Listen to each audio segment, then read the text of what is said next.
All right, you guys, before we begin, we have a special announcement from our friend Josh Mora. Thank you, guys. I am Josh Mora. I am Full Sail's Executive Director of Strategic Partnerships, and an honor to be with you on this exciting Hall of Fame day.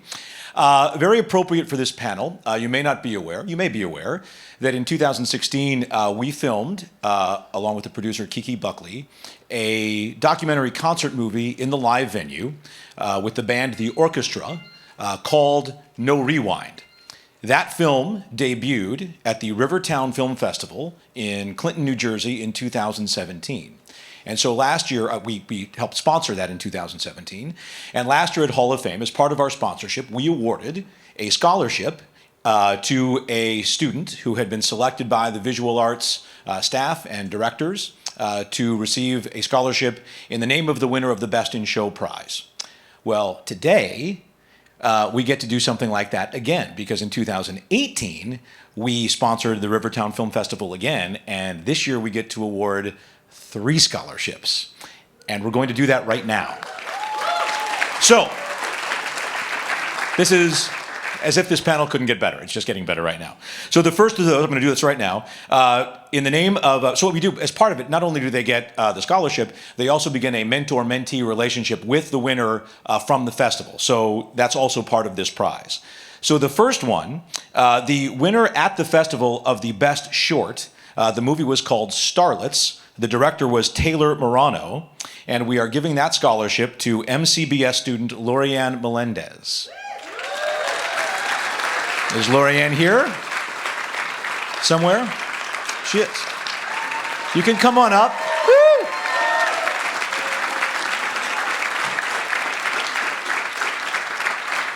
So come on up. We'll take a picture in a minute. We'll do the other two. For Best Feature, the Best Feature at the festival was called Technicolor Daydream. It was by a director named Mitch Hudson, and that will go to DCBS student Shendell Tucker. And I believe Shendell is joining us on the live stream, so let's make sure that that Shendell has all of our applause. We'll wait. We wish you were here with us. And the Best in Show from that festival was a movie called Straight from the Pen by the directors Paul Sutton and Laurie Sutton. And the winner of that scholarship is film bachelor student Alexander Stearns. Okay. Congrats to you. Thank you. How about we look at that camera right there? We'll wave. Okay, good. And I'll turn things back over to Annie and you guys to the program, and we'll see you at Hall of Fame tonight.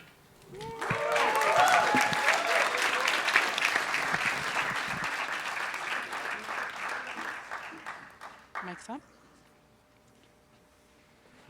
And now, everyone, please put your hands together for our guest, Vashi Nedomansky. Is my mic on? Is my mic on? Okay. Hello. Hi, everyone. Thanks so much for coming out today. I know it's a great day and a great event. Oh, geez. I need the password for the laptop before we start. So it can help me. Help me. Password. So first of all, I wanted to say thank you for coming and congratulations on the 40th anniversary and the 10th Annual Hall of Fame. What I'm going to do today is try and share with you some of my stories from Hollywood. I'm a feature film editor in Hollywood. I've cut 11 feature films, and I'm working on my 12th and 13th right now. But what I think is more important is I'm not going to show you like clips from Deadpool or whatever, like I did this, I did that. What I wanted to do today was try and take it back to some of the earlier things I cut, how I began, what the transition is from like short form to long form narrative, what to expect in the future, and just realistic expectations of like what can happen down the road and what's in front of you. And when I started, I didn't have any credits, and I spent basically 3 years in Hollywood cutting everything from like the worst music videos to terrible like short form web content, and basically anything I could get my hands on because I needed to create a reel and I had to get more experience. And I was way behind where you guys are right now. So believe me. So it's not a question of how good you are or anything else. What I learned at the end of the day was, working with people, being a nice person, being helpful, being proactive. Those were just as important as the technical skills that I had and that I learned. And I wanted to share that journey, and hopefully you can resonate with you and you can pick up some tips, and we'll have questions, and we'll have some time at the end. So I have my stuff here. Let me just give you a quick rundown just to start of what I am or what I've worked on, just for those who don't know or see me for the first time. Here's a little something about myself.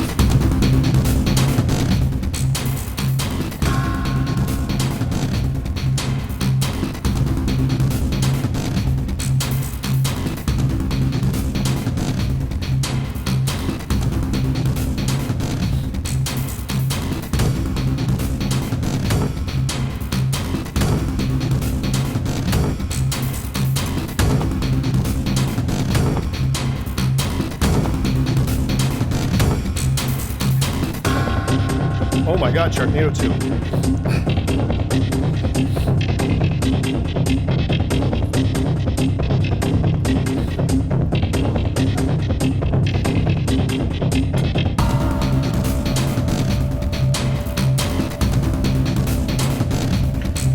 Oh my God.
So that's just a quick overview of some of the stuff I've worked on and been a part of and helped out on. And what I want you to know first was my background. I was born in Czechoslovakia, and I defected with my parents when I was 5 years old and defected to North America. I grew up in Toronto and Detroit. And before I started editing, I was a professional hockey player as well. I played for 10 years with the New York Islanders organization and the LA Kings. So I played all over the place, and people are like, "You're a pro hockey player. Why are you editing? How did you edit?" And I think we all have a moment in our lives where we realize what we want to do, and it could come at any time. For me, it was my dad was playing for the Detroit Red Wings. I was 12 years old. He was the first star of the game, and he won a VHS camera. We had this huge battery pack that he also had to carry on a shoulder pack. And he gave it to me. He's like, "I don't know, you make some movie, shoot something." So I would shoot family films, I would shoot holidays, and then I would start editing it. And we already had a VHS at home, so I hooked up the camera with the VHS to another VHS, and I realized I could play the first VHS to a part that I wanted, record on the other VHS, and slowly piece together, clip by clip, exactly the story I wanted, exactly the narrative. So for me, I was 12 years old, and I understood that storytelling was a process where you took pieces, put them in a certain order, added music, messed around with it to see what was working and what wasn't. And for me, I was 12 years old, and I took my English teacher, I said, "Listen, instead of a book report, can I do a video report?" And I was 12 years old in 8th grade, and the teacher was open-minded enough to say, "Yeah, make a video, like that's fine." So I made a 5-minute video of a book called Mission MIA, which was this Vietnam rescue mission, and I shot it in the backyard of my house with my friends that I cast, directed it, cut it, put it in the class. And as soon as it started playing, I could hear people like enjoying it and laughing at the right parts and getting enthused. And like, I think you all agree, like when you get that positive feedback early, you're like, wow, not only am I good at it, but people are responding to it. And that's a really powerful feeling and a powerful effect to happen. So for me, I was 12 years old when I found out that that was something I wanted to pursue, and I pursued that my whole life. And when I retired from hockey in 2001, I started my own studio, started making these terrible free films and editing and directing as much as I could. And then slowly over the next, course of the next 10 years, I finally got to do the projects I wanted, to meet people that I wanted to forge relationships with. And one thing I want to say, like everyone that's here, the most important people are the ones around you, because you're going to go on, you're going to need jobs, you're going to need to communicate with people, you're going to be in a different city. I guarantee there's probably going to be a Full Sail alumni somewhere, and that's a really powerful group to maintain contact with and to foster that relationship, because anything short of that, when you're doing it by yourself, you don't know anyone. I've never gotten a job by submitting a resume or a reel. It's always been word of mouth, or someone said, I've worked with him, it's a great experience, you should hire him. That carries all the weight. It's the people skills and your reputation that transcends everything. Obviously, you have to have your technical skills. That's critical. You can't show up and say, yeah, I can cut, and then you can't. So have your technical skills, but make sure you stay in touch with those people. So with that said, I wanted to show you some of the earlier projects, some of the stuff I'm working on now, and then I made some special, like, shareable lists of information that I've learned over the last 20 years in post-production that I wish I knew back then, and I wanted to share that with you all. I did it specifically for this, so I've never shared it before. So, and with Premiere Pro, I know you saw Premiere Pro out there a lot, and since I've started, I've always used Premiere Pro from the beginning, and Adobe and the After Effects and all suite, and I've been very familiar with it. I've cut other features on Avid and Final Cut and everything else, but I always keep coming back to Premiere Pro. For whatever reason, it just works for me. It's always really effective. So I'm going to plow through some of these things. I don't want to bore anyone, and I don't want to be like, oh, look what I did, but I just wanted you to get a sense of where I'm coming from and what to expect. Let me get out of this. Yeah, that's my edit bay for the last feature film I did. It's never as glamorous as it seems. I know you've probably had cubicles and stuff, or just on your desktop somewhere, but it's always that personal space that you have to work with. My viewpoint on feature film editing is, this is how I look at a film. The average film has 1,300 cuts. Every cut affects flow, rhythm, and story. Every cut can make or break the film. 1,300 pieces to an invisible puzzle with endless combinations, none of them right or wrong. That's the beauty of filmmaking. And I think sometimes when we're starting out and we're cutting something, either short or long, we look at it as this huge task, but it has to be broken down into smaller compartments, because it's not possible to think about a film and say, I'm editing a film, and you think about everything. Always try and break it down to the smallest components that you can manage, and that goes back to organization and everything else. My biggest trick on any project I start is always organization. It's never like, what am I going to use, what kind of software, whatever. It's like, how do I organize the information, the assets, the knowledge, my conversations with the directors and producers for the tone of everything. That happens first and foremost, and has to happen before you even push a button. So always try and get in the right headspace, always try and organize your project, always communicate with the other creatives on the project, and get inside their head, because the closer you can get to what they're envisioning and get it right as an editor or a filmmaker or any component of that process, the better off you're going to be. If you just say, I'm an editor, I'm going to cut what I want, and that's right, then that's not the answer. You have to be on the same page as the other creative collaborators. You're one part of the puzzle. You're not the be-all, end-all, even though editors sometimes, we do feel, I saved that film. If they didn't have me, that thing would have sucked. So sometimes it can feel like that, and sometimes you can save the day in small moments. But the larger picture is definitely being part of a bigger team and contributing. This I find all the time. Every edit is the most important decision at that moment. That one decision affects every cut before and after it. That one decision can make or break the entire story, make every cut count. I'm sure we've all seen a film or a project where you're watching it, and then one cut, something happens, and you're taken out of it. You're just bounced. You're like, whoa, what just happened? It could be a bad angle, or a bad dialogue line, or the wrong viewpoint, or it doesn't match what you saw before. There's a not matching geography. It's really important to analyze your edit, your project, your film, your short film, your music video. Every cut has to work. It's not a question of, oh, that's pretty good, we'll just move on. No, like, if you want to work at the higher levels, if you want to work in Hollywood, you have to set a higher bar for yourself personally, not even in asking about anyone else, just for yourself. It has to be so high where, pretty much as close to perfection as you could do given the constraints of time and budget. So for me, I always look at every cut, and I can hear it. You guys cannot hear this squeaking, right? I'm just sitting here squeaking under my feet. Okay, good, thank God. So I call this Tales from the Trenches, where I get to share some of the little projects I've worked on when I was starting out. When I first started, one of my first VFX editors and collaborators is one of your Hall of Fame members. It's Brett Novak, who's in the back row there. And he was one of my first collaborators in Hollywood. And he was starting out as well. And we got to share some projects. And it was just so cool to be able to start with other like-minded people and be able to do that. So what I wanted to show you first was, first of all, the first commercial that I ever cut before I was doing feature films was a Polaris spot. It's a 30-second spot, and I have a couple like short videos that I'll be able to share with you. So not to bore, I'm not going to show you long clips. But here's the first commercial I cut in Hollywood.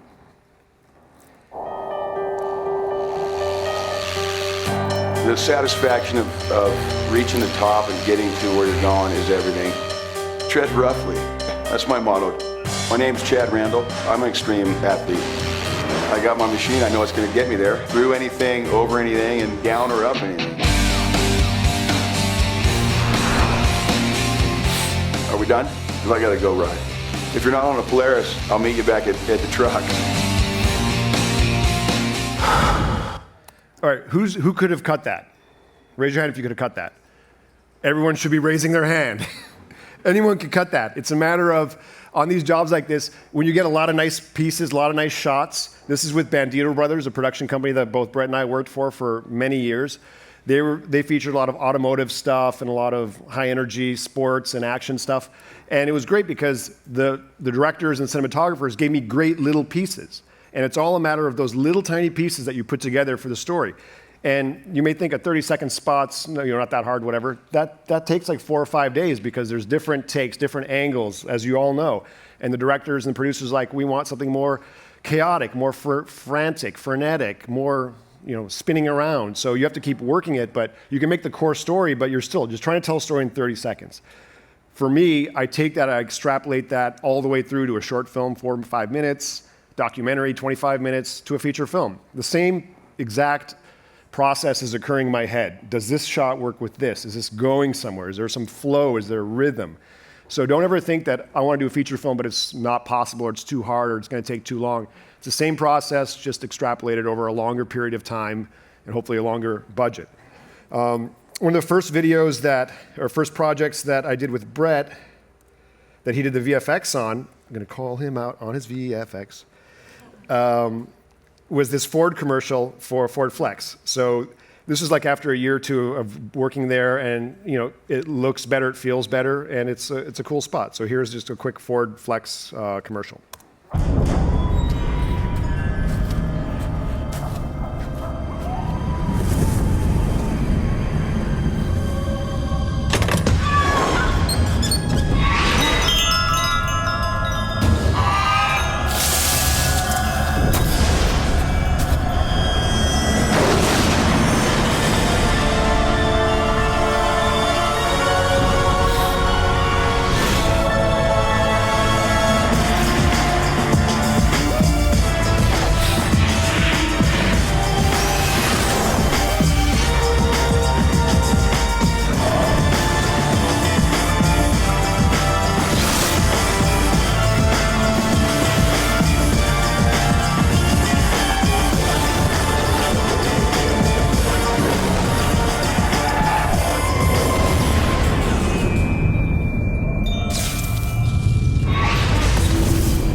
So that's just another spot there. And what's cool is you can see it's the same team of directors, cinematographers, but like a year and a half later, it looks more cinematic.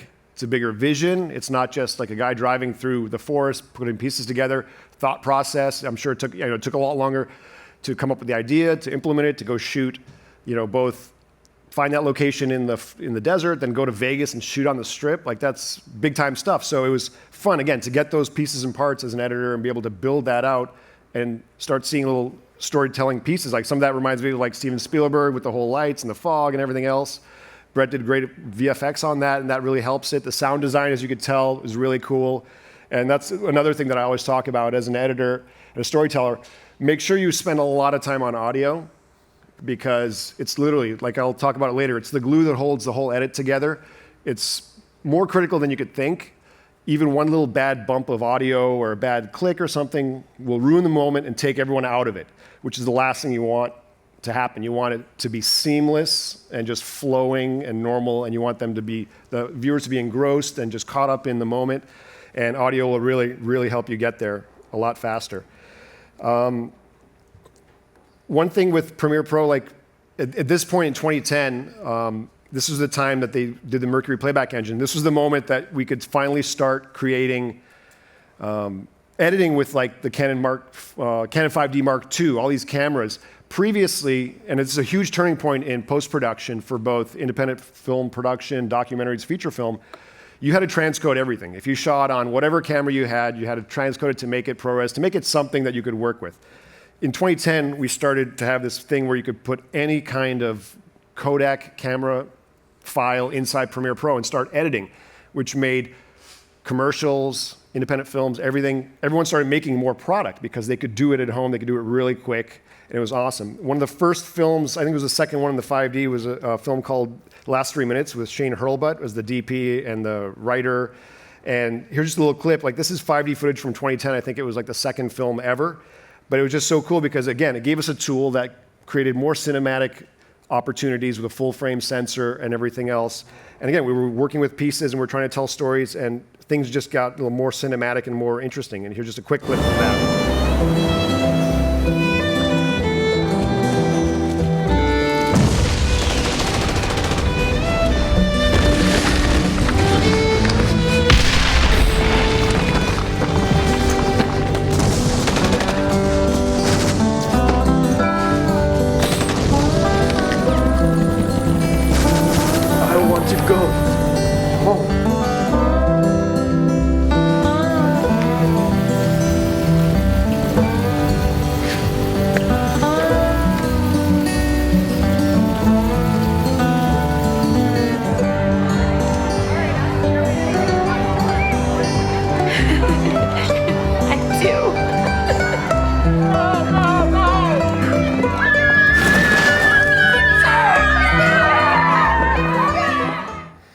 So it's cool. It's like, this is almost 10 years ago, and we're talking about a camera that's like $2,000 and being able to make beautiful imagery. And again, tools are important, but the creative process behind it, the approach to it is as important, if not more. But those are really nice images, even for 10 years ago on a consumer camera that everyone probably either has one in their closet or still using one now. It's pretty impressive. The dark side of Hollywood. Tales from the trenches. 2009, I was a cinematographer and editor and producer of a feature film called The Grind that has not yet been released because I didn't get paperwork with all the other producers and the director. So I spent like 2 years on this feature film that's sitting complete, but I can't sell or do anything else. So I know this is, we're talking to students at a university, but prepare yourself when you get out there, protect yourself. This is something we don't often talk about. We want to work with people. We want to give our best. We want to give our time. And what ends up happening, sometimes you'll get screwed. And that's absolutely normal and part of the game. So just be aware and protect yourself, because I had some amazing actors. I had John Polito, who's passed away. We have James Avery, who's passed away, Uncle Phil. We had 4 or 5 other name actors, and the film's amazing, but I literally can't show it. I'm just probably going to release it online for free, because at this point, I just want it out there. And that'd be nice because I get to screw over the producers and director. Yes. So they can suck it. So that's that's a horror story that sometimes will happen. So just be aware, be alert, and try and protect yourself, which again has nothing to do with technology or anything else, but it's an important fact if you're dealing with Hollywood and trying to figure stuff out. Moving on, I'm going to budget my time. Creative Cloud. If you guys... Creative Cloud in 2012, I was hired to do a top secret film for Adobe that I still can't show, but I can show you. If you guys know Jason Levine from Adobe, the evangelist who shares everything, I got to dress him up and in a Love Boat skit, and I made a nice short film. And you'll appreciate just a quick behind the scenes look at what we got to do with me directing him, and it's nice. Oh yeah. Welcome to the club. Thank you. Can you dig it? All right. Membership isn't for everyone. The club vote. Steve Warner's team aren't allowed to come. So we we shot that at the Adobe offices in San Jose, and I had to pick up that outfit. He's like, I need you to look 70s like Elvis. So I went to all these stores in California, Los Angeles, had to go try out on all the suits, and they're like, what is this for? I'm like, shh, don't even ask. No, you don't want to know. So we drove up there and we filmed this all in green screen. I had my friend Dave Coulier, he played the captain of the boat. And unfortunately I can't show it, but I can at least show you that. But again, it was collaborating with other people, having fun little projects, like pick them up as you can. Like I almost never say no. Now I say no, but before you can't say no. When you're starting out, you can't say no when you're first entering because once again, you never know who you're gonna meet. You never know what kind of project you're gonna come across. You never know what doors that'll open down the road. So always be open to all of that. This was a really challenging project. It was about 6 years ago. We were in downtown LA. They did this real life Hot Wheels loop-de-loop where the cars actually went upside down in the middle of downtown Los Angeles. We shot with 39 cameras, and we had, after the event happened, the event's like a minute, and I'll show you the video, we had about 45 minutes to edit it, color it, compress it, and put it on a flash drive to ESPN because they were putting it up live. So that was probably the most demanding challenge of a real-time, huge event that we had to turn around, and you have to hit a deadline. They don't care, like, oh, the computer crashed. They don't give a shit. They just said, we need it. It has to go live. What are we going to do? So between all these 39 cameras, here's the actual of what we cut and colored and posted 45 minutes after the event, or after it happened, and it's really cool. Downtown Los Angeles. Here we go. Play the video. I should be playing the video.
So I like that. I mean, I've worked on a lot of big films, but that was a pretty exciting day to show up and be able to share that with literally like 35 cameramen, the director, everyone else, all in a trailer trying to get that out to share with the world, to give it a really cool representation of that moment.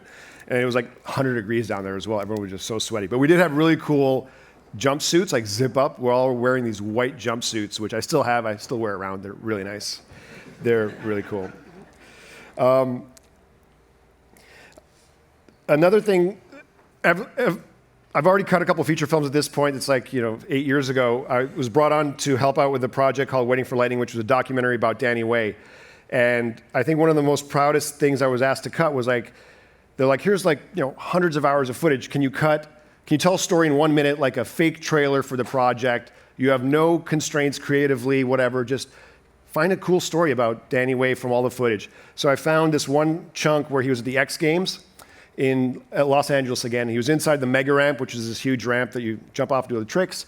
And in 2 days, he jumped like 35 times between training and everything else and had a horrendous crash and then had to recover. And if you haven't seen it, it's pretty impressive. It's in here, but I took that segment of his whole life and tried to make it creative, like impactful. And for me, like I've cut so much stuff, this 1 minute is one of the things I'm most proud of as a film editor, to try and capture a moment, to tell a story, and to elicit emotions from the viewers, which is what editors do. We are manipulating everyone. We're trying to make you feel a certain way, and that's an important thing to realize. It's not just technical where, well, the right shots are in the right order, everyone should be feeling it. Absolutely not. We have tricks, we use things, techniques, our experience, our gut to make you feel a certain way. And so here's the 1-minute trailer of a moment of his life on the X Games that I want to share with you real fast. Here we go.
So, thanks.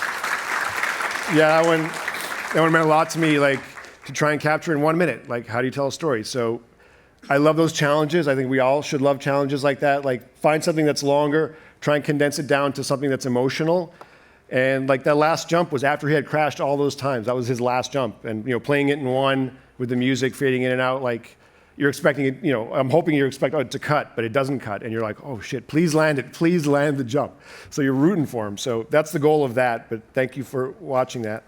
Some of the techniques I use that are critical to me is, I named this like 4 years ago called Pancake Timeline, where within Premiere Pro, which is what I use, I'll stack one timeline on top of the other. The reason being, this top timeline has all my dailies for either the day, the scene, the commercial, whatever, that I'm cutting, and the bottom is what I'm cutting into. And the cool thing about it is, the normal way is you go to a bin, you click on a bin, and you look at one shot, and you decide what part of it you want, and you put it in. With the Pancake Timeline, which is why I use it, I can plow through 5 hours, 8 hours of footage, find the shot I want. It's usually shot chronologically on this top timeline from the day. So when you're in with the director or producer, they're like, well, it was later in the day that we got that shot. So you can scroll down to the later in the day and show them the footage that was shot that day. Being able to instantly find footage is critical as an editor, and you can't be wasting time. You got to instantaneously find stuff and share it. So for me, this technique is priceless, and I watch David Fincher and his team use it on all the projects from Gone Girl to House of Cards and things I've done with them. They all use this because they have literally 20 hours of footage on one timeline, and they shoot a lot, and he shoots a lot, and the editors have a lot of stuff to go through. So that's like, for me, that's like the biggest game-changing tip on how to organize my footage so I can see it all, manipulate it. And I have on my website at vashivisuals.com, I have all these articles. I'm not going to take time now to teach you how to do that. It's all out there. But it's just the ideas behind the process that are just as important as the creative process that you're going through. So budgeting for time, we have Tales from the Trenches. Oh, another horror story. Here we go. Get ready for it. This will happen too. I was working on a project called Headlock, which was sci-fi film that was really amazing. I worked on it for about 6 or 8 months, and then they ran out of money, and so I had cut everything, run out of money, took the project away. 4 years later, they released the film, and after like 6 more editors were on it, and it tanked. It was horrible. They messed it up.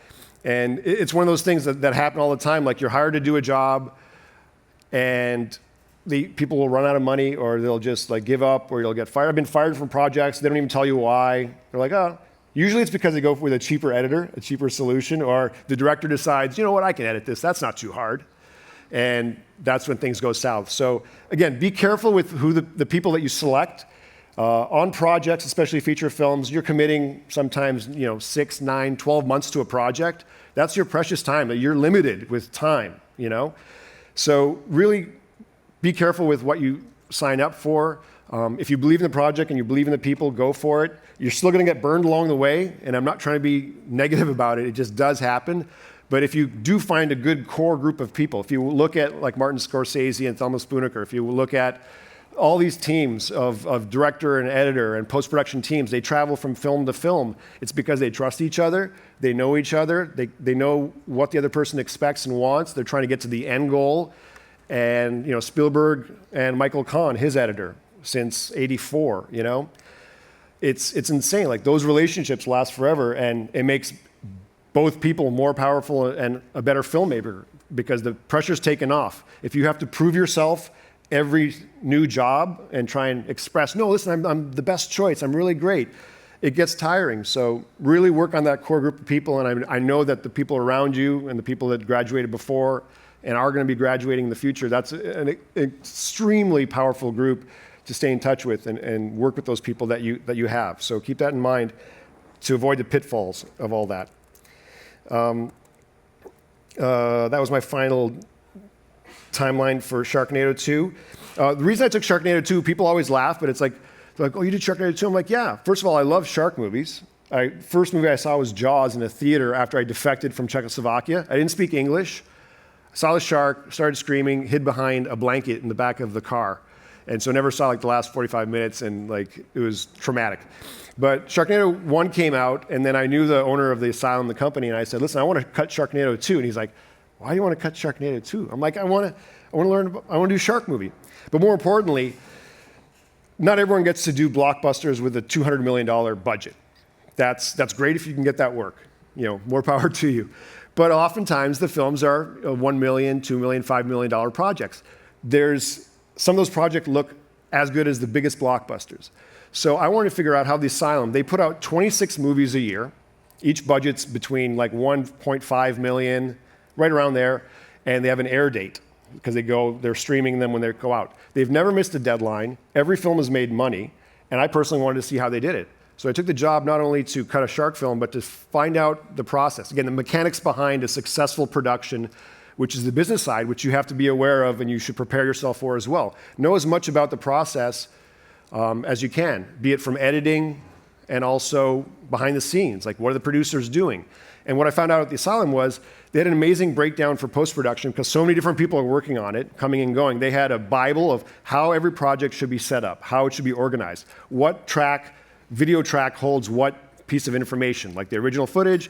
On a higher track would be the VFX, on a higher track would be voiceover, on a higher track would be title cards and stuff. So it's very visual, you could see what it is, and every film and every project that they do has the same Bible where everything has to be done. So if anyone else opens a project, they can immediately go make adjustments, make fixes, make re-edits.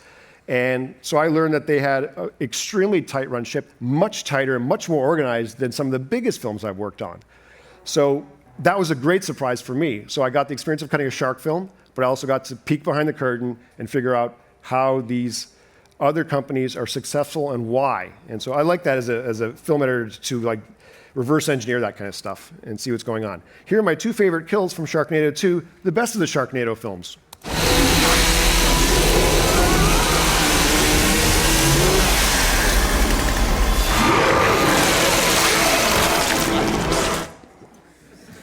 What are you going to do? And there's the timeline from the film. The other nice thing about the Asylum and the Sharknado films and the other stuff is they make the editors the writers in terms of a lot of times the effects aren't done, you're cutting stuff, and you have to decide as the editor, what's going to happen? What am I going to put here? So you have to put a title card that says, shark flies from right to left, gets cut in half with chainsaw.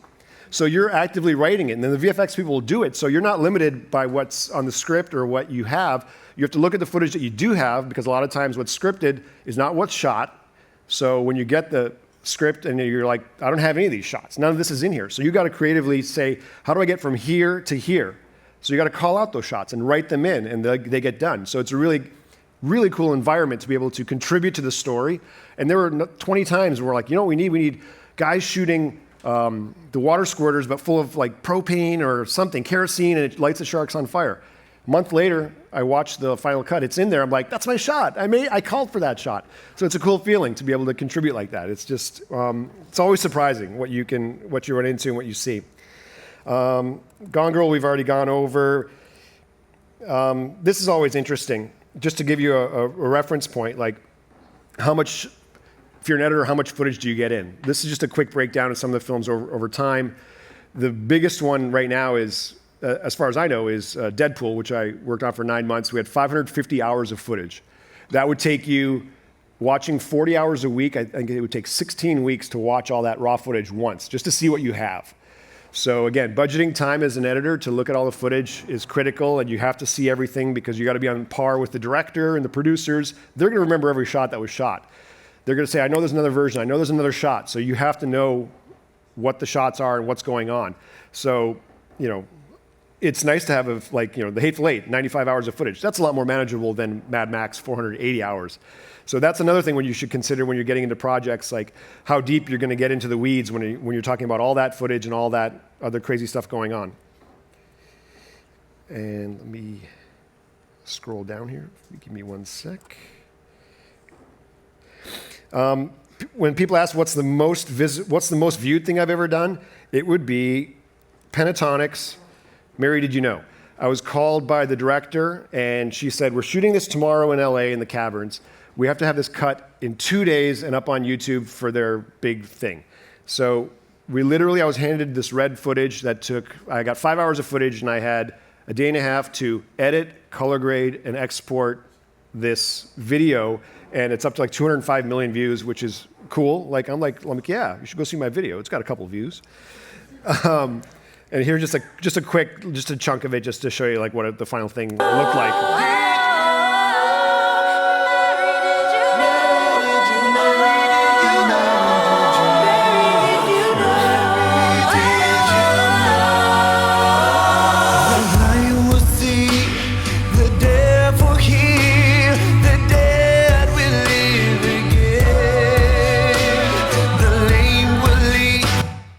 So that's just a quick peek. I know we're trying to budget for time.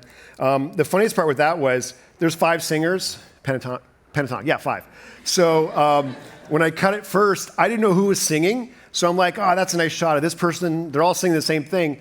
My first edit, I got notes back from all 5 singers, the director and producer, all of them. That's not me singing at that point. That's this guy. That's her. I'm not singing. I got like 75 notes. So my entire edit, the first one, poof, gone. Had to throw it away because I didn't know who was singing. And then I got notes on who was singing and who should be on camera for every word of dialogue. So I had to recut it like in less than a day so it matched. And it was the funniest thing because I didn't know.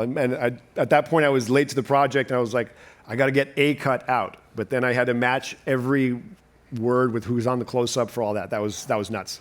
That's a challenge. Let me get into the last chunk, which is some of the things I've learned that I want to share with you that are super critical for me.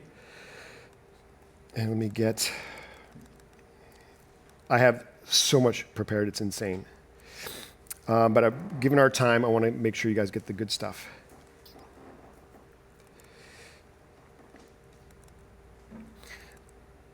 So, a couple things to consider. Film editing is a mechanical process. Storytelling is an emotional craft that benefits from life experiences. Anyone can learn to drive a car. The bigger question is, where do you want to go? Most important editing decisions are made with the heart and the gut, not with a keyboard or mouse. For me, that's one of the biggest ones in terms of when I approach editorial. Doesn't matter what I'm cutting on, what software, I cut on everything. You have to know everything. Moving forward, if you go to Hollywood, no Avid, no Premiere, no Final Cut, no After Effects, no Photoshop. You got to know it to a certain extent. But everything else is purely emotional. Like everything that I pull from, like my personal life experiences, that applies directly to my editorial, to my decision making, because at that point it's a gut instinct. Like what feels right? Why should I go from this shot to this shot?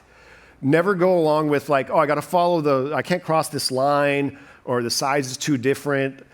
Literally, you'll feel if it's right or not, and you have to try things that don't feel right, and you'll be really, really surprised.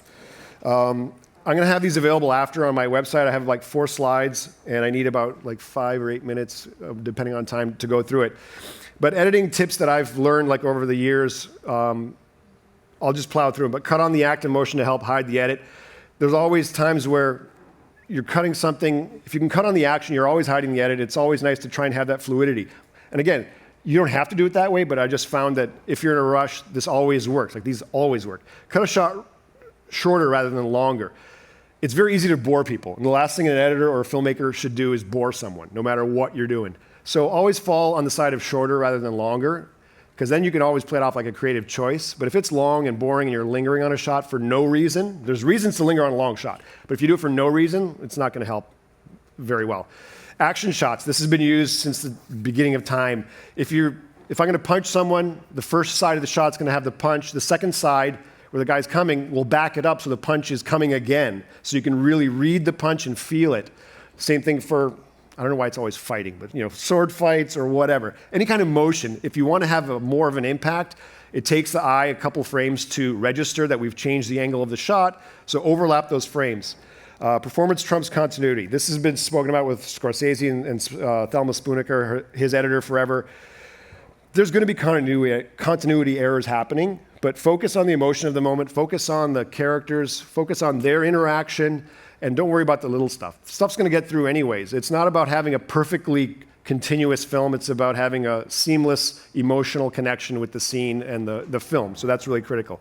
Resize and reposition badly framed shots. As an editor on every project, we do this all day long. With the trend of oversampling, like shooting with a 6K image and delivering it 4K or 2.5, you have all that extra padding to move stuff around. You can really resize things. You're not going to lose quality. We end up doing that all the time, especially for singles, like one side of a close-up, the other side was shot, and it's slightly bigger or smaller. We'll make that adjustment so it feels weighted the same way for both sides. And it's something that you can tag it when you're going through your project. Just flag it and say, I got to adjust this, because again, you're trying to make it seamless, and you can really do that. And ride that killer master shot as long as you can. The challenge with having a long master shot, a oneer, that Spielberg and lots of other people do, is they think, I'll just shoot for a long time. That's not how it works. Like, well, people talking, it'll be interesting. No. The reason these master shots ride or work is because there's set design, there's camera movement, there's blocking by the actors, they're changing their position in the frame during the shot, and it's all choreographed. There's interesting costumes, there's interesting lighting. All these components have to come together for a long shot that you're riding for it to work. You can't just shoot two people walking for 45 seconds and say, look how awesome that is. People are going to be bored out of their mind. So think bigger. Like if you're doing a one shot, think of all the other components that are part of it that you have to have equally be proficient as the writing, the acting, the lighting. Everything has to be involved for it to work. 6 don'ts of film editing. Don't be an asshole. Self-explanatory, right? Like the one thing in a room in Hollywood that I've learned is you could be the most talented person in the room, but if you're an asshole, no one wants to work with you. You'll get one job, and then you won't be hired by that producer or that directing company ever again. So make sure to always go out of your way to be the bigger person, the better person. Don't assume a shot or cut won't work. The second that you don't try something because you're like, it won't work, I can see it in my head.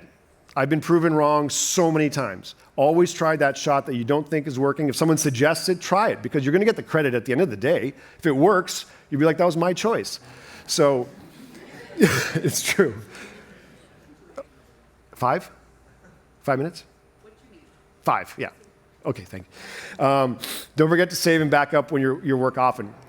Who's lost footage, work, time, whatever? Yeah, everyone's got to raise their hand. I have my auto save set for like 2 minutes. Like, I don't care. Like, you know how much you can do in 2 minutes? It's insane. And if you have to replicate that 2 minutes, I sometimes will go crazy. I lost 2 minutes. I'm like, oh my God, I was so intricate what I was doing. So make it a point, like save often, really often. Don't get cocky when getting notes. Applies for everyone. Editor, doesn't matter. Whatever creative endeavor that you're in, someone gives you notes, they're trying to help the process. They're not trying to carve you. They're not trying to bring you down. They're trying to help. They may not be able to word it in the best possible way, but they are trying to help. So apply those notes, see if it works.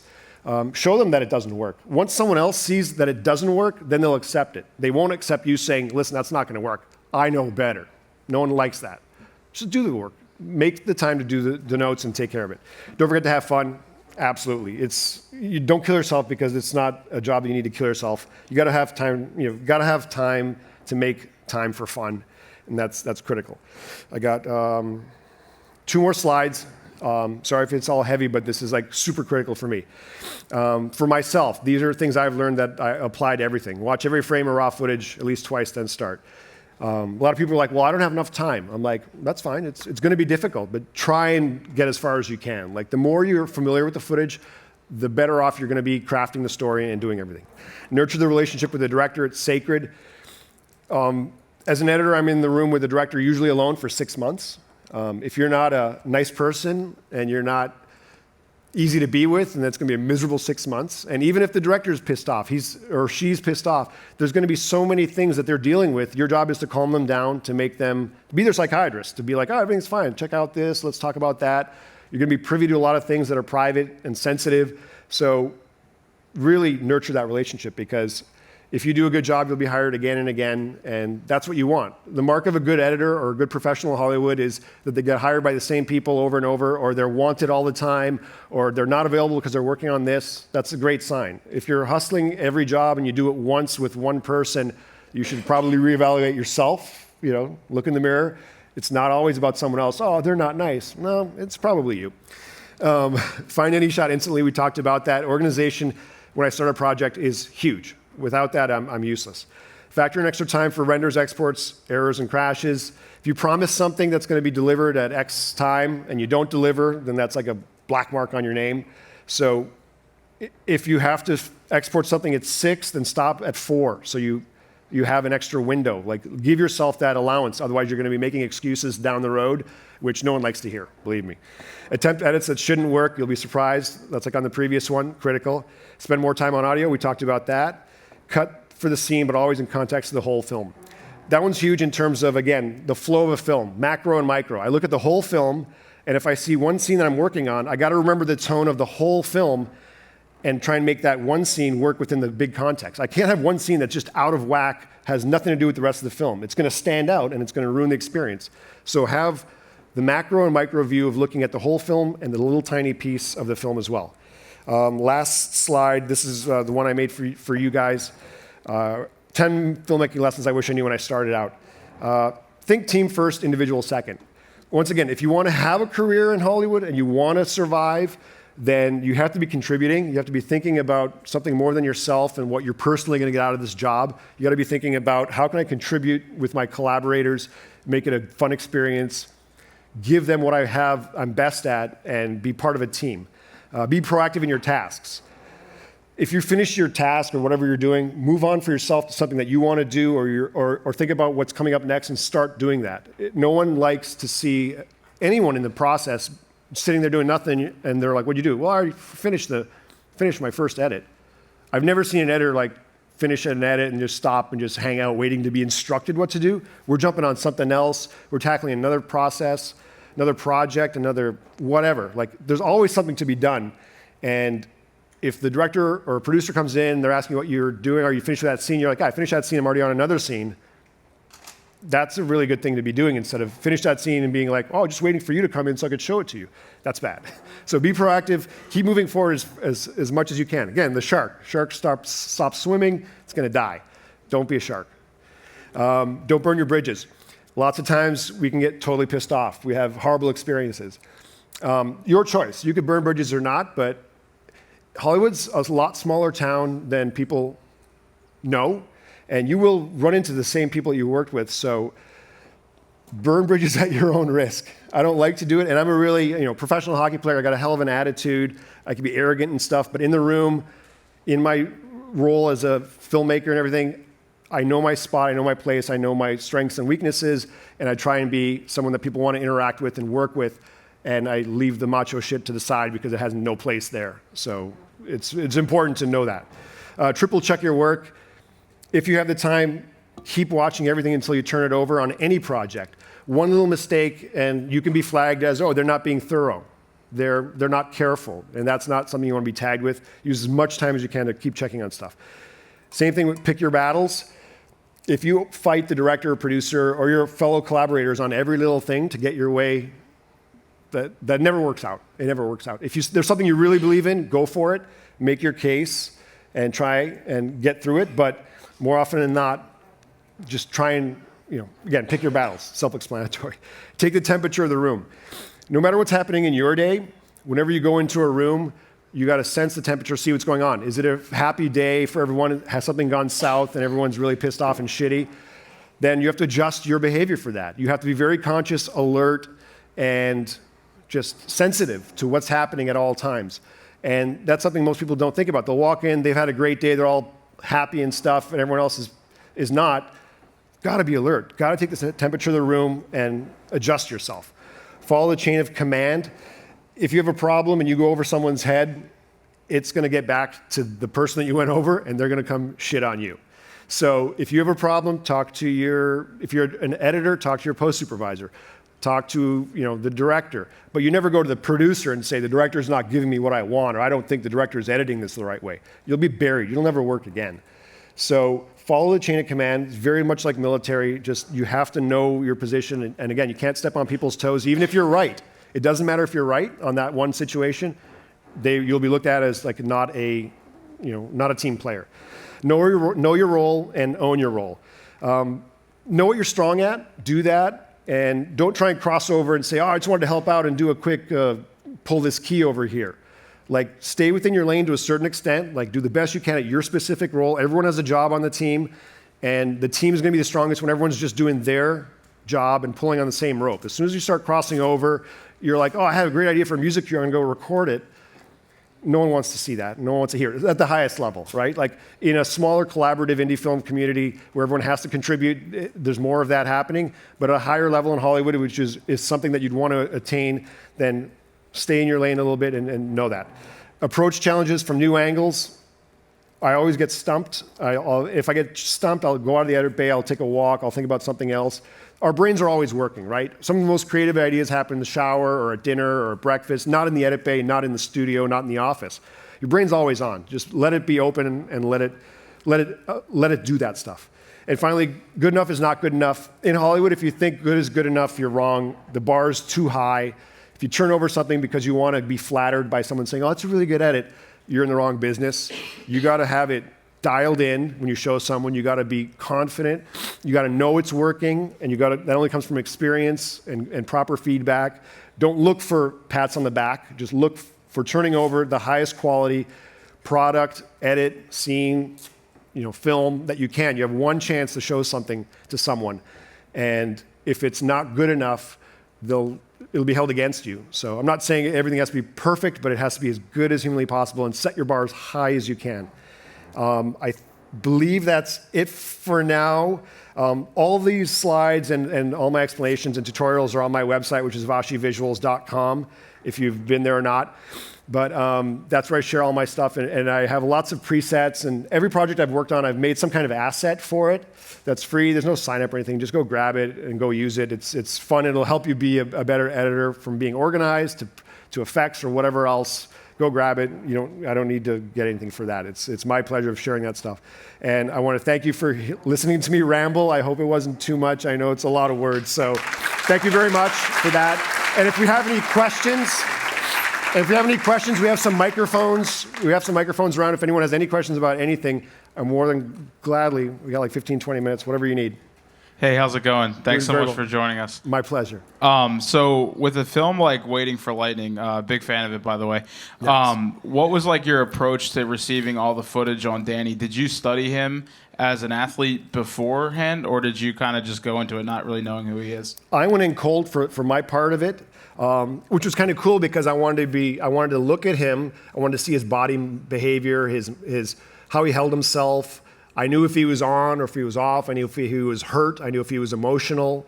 And I was trying to use, because I knew I wasn't going to have dialogue in the clip I cut, I wanted to use visual clues to how he was doing and trying to make that the story and going up and down within that 1 minute.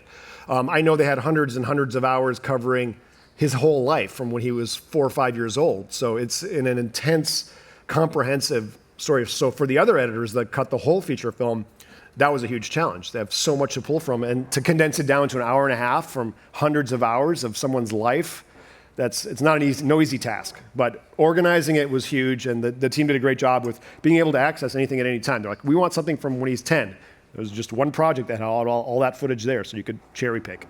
So that's how we approached that. Yeah. Hi, from social media. John is a music production student, and he wants to know what inspires you to find the right angle of tension in your editing.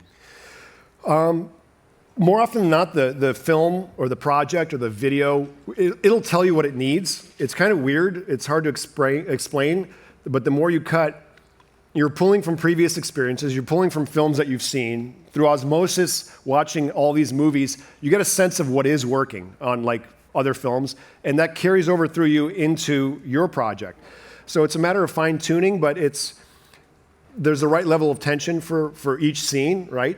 And it's not often that you hit it the first time. You got to mess with it, but I try and compare my project to another project that might be similar, some kind of touchstone, some film I'm so familiar with where I know that emotional moment or that tension moment is happening. I'll try and duplicate that or use that as a template to give me an idea of what is working. So I'm never arrogant enough to be like, I will pull from the air, from nothing, and make magic. No, underneath your brain and inside your soul, you're pulling from all your life experiences. You're pulling from every movie that you love, from books that you love, from art that you watch. You're getting these little clues, and they're ingrained in you, and they'll come out when they need to come out. Let them come out. And oftentimes, like I said, they'll come when you're not at the edit bay. When you're somewhere else, you'll get that idea, and you're like, oh, I know what to do. So just let it flow if you can. Like it'll come out eventually. If you can define what you're looking for, then you'll find it. Yeah, of course. How you doing? My name is Alfonso Stevenson. Very nice to meet Sports you. Marketing Thanks. and Media. So first thing, the Hot Wheels video, amazing. That's awesome. Nice. Real live sports is something that I would like to do in the future. So kind of a two-part thing. What do you think we should do as far as shooting live sports to help separate ourselves from people that's already doing it in the industry? And then what advice would you give us to really get our first job in maybe, exports or anything like that? I'm sorry. Oh yeah, okay. So with like the sports stuff, if that's what you're doing, I would try and like either hook up with like a local organization or local stuff to get like behind the scenes, try and shadow a production that's already existing to see what they're doing. You could see the end result, obviously, of what's been shot, but it's great to be able to go on set. Again, no pay, just say, I'd love to shadow you guys. This is something I'm really interested in. If you show the passion to them, they'll open the doors to you and say, I just want to be here on set. Because being on set and being in the studio or being on a green screen set, like you do it once and all of a sudden you know what's going on and you have a sense of it. Until then, it's only in your head. You think what's going on. But the comfort factor for any filmmaker or creative of getting reaffirmation that, oh, that's how they do it. I was doing it the same way. That's cool. That's really helpful. And then try and shoot your own stuff. I mean, if possible, between the tools and technology we do have, you can shoot stuff anywhere. And I know that's said all the time. Just go shoot it yourself. But there's new ways to approach everything. And there's established ways of styles of shooting sports and stuff. But find your own or try and find your own. And your second question was how to... Oh, the first job? When you're starting out, literally take every job you can, because I've made relationships that started on a shitty webisode of some comedy show, and that turned into a feature film where they hired me to cut a feature film. And I cut that one for free or for like $100. So literally take everything. Just say yes to everything for your first 2 years, honestly. When I was in LA, it took me 3 years before I got my first big break, like properly paid job. The rest were small paid jobs or free jobs that I was building my reel and meeting people. But it was the meeting people part that went further than the actual cutting of what I did. Okay, one more question? Yeah, okay, last question. Front row. Hello, my Hello. name is Joey. I'm in the music business program. Okay. You were saying to build a team, when you start getting your feet in and stuff like that, do you also add the producer of the music into that team? It's kind of a two-part question. Yeah. No, absolutely. I mean, the team is anyone who's like-minded, that is willing to work hard, that you can get along with, obviously. Music is super critical. I have a couple composers in LA that I've known I use a lot. I have other people that I'll reach out to that write cues, simple cues that I need. I try not to go the stock music or stuff route. I'd rather have someone write it, so like we own it. It's made specifically for the project. So yeah, the music part of the component of the team is huge. So huge. So what advice would you give a producer to solidify a relationship between an editor and a director and producer and stuff like that?